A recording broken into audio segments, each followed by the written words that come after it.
Hey everyone, welcome back to Story Voyage. Today I've got a story that dives deep into the raw, painful reality of betrayal and heartbreak.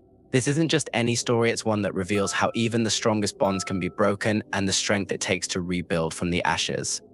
Let's jump in. So here's how it went down.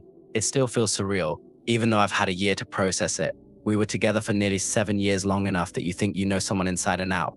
That's what's so haunting, the sheer conviction I had in her loyalty in us. It was a Wednesday night when I found out.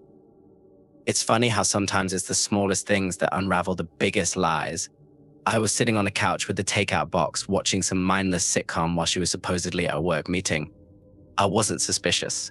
She was a project manager, and these late nights weren't exactly uncommon. I figured she was just trying to rise through the ranks to make her career something real, something lasting. But then her phone pinged. She'd left it on the counter, and I saw her screen light up.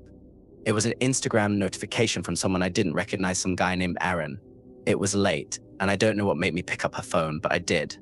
It was like this subconscious itch at the back of my mind telling me to just look, so I did. I opened her messages, and right there, in plain sight, was a chat with this Aaron guy. My stomach twisted as I started scrolling through. They weren't just flirting, they were reminiscing about things they'd done together. Things that, in any sane world, a woman who claimed to love me should never have even thought about doing with someone else. Dates, movies, weekends, places she'd said she'd been alone, or with friends. I can't even describe that first wave of shock. It was like my entire body went numb. My heart was pounding, but my brain was on autopilot, forcing me to read everything, even though each word felt like a punch to the gut. They'd been seeing each other for months, maybe longer. I kept scrolling, looking for an end, some kind of explanation, anything that would give this nightmare a shred of rationality. It didn't take long before I hit rock bottom.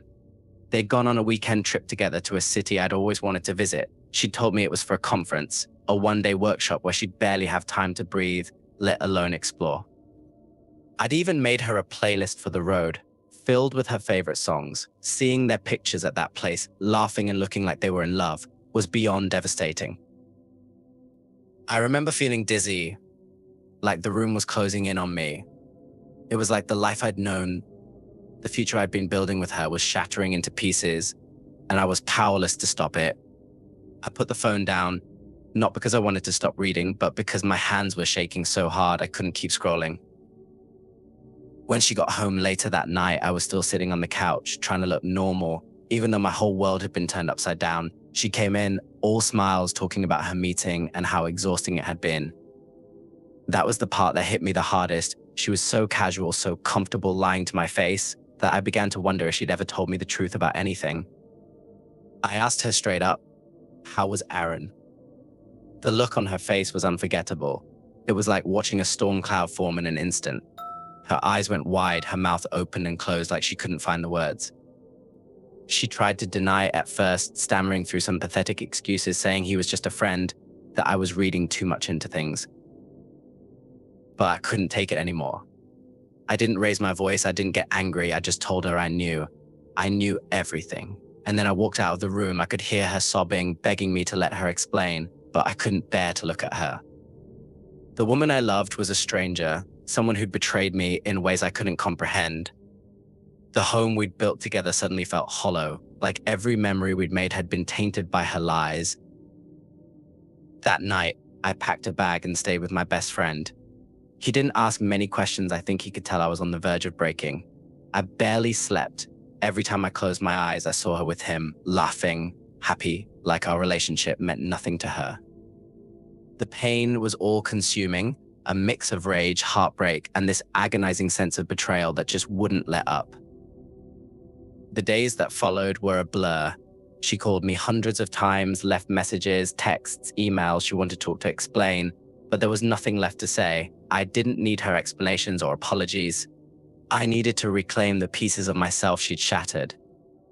Eventually, I agreed to meet her, mostly because I wanted closure. She was a mess when we met, crying, apologizing, saying all the things she thought I wanted to hear. But the words were hollow. All I could think about were the months of lies, the times I'd trusted her implicitly, only to be made a fool. I told her it was over. I didn't want her to try and fix things. She'd already destroyed the foundation of our relationship, and no amount of apologies could repair that. She begged me to reconsider, swearing she'd end things with Aaron, that she'd never make the same mistake again. But I'd already made up my mind. Staying with her would mean living with a constant reminder of her betrayal, and I wasn't willing to sacrifice my own peace of mind for her guilt. In the end, I left with nothing but my dignity. I moved into a new apartment, cut off all contact with her, and slowly began to rebuild my life. It wasn't easy. The trust issues, the self-doubt, the sense of loss, they lingered for months. But little by little, I started to feel whole again. The experience taught me something invaluable. You can't control other people's actions, but you can control how you respond. She may have broken my heart, but she didn't break me. I came out of this stronger, more resilient, and determined never to settle for anything less than honesty and respect. If there's one piece of advice I can give to anyone going through something similar, it's this: don't let someone's betrayal define your worth. It hurts, yes, it's brutal. But you are worth so much more than someone who couldn't see your value. Keep your head up. And remember that healing is possible, even if it feels like the darkest chapter of your life. Thank you for watching and joining me on this intense journey.